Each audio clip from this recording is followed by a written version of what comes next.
பெருமையா இருந்துச்சு உங்களை பத்தி அந்த மாதிரி என்கிட்ட சொல்லும் போது. நீங்க இல்லாம நான் என்ன பண்ண போறேன்னு எனக்கு தெரியலப்பா.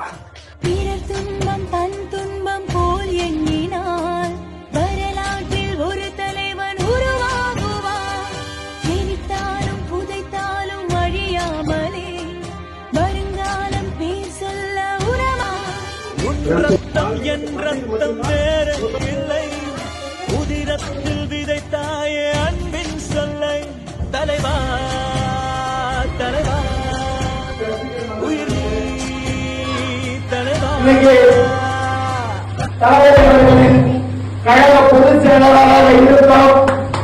எங்களுடைய ஒட்டுமொத்த கழக தோழர்களையும் வழிகாட்டியாக என்ன பண்ண போறேன்னு எனக்கு தெரியலப்பா.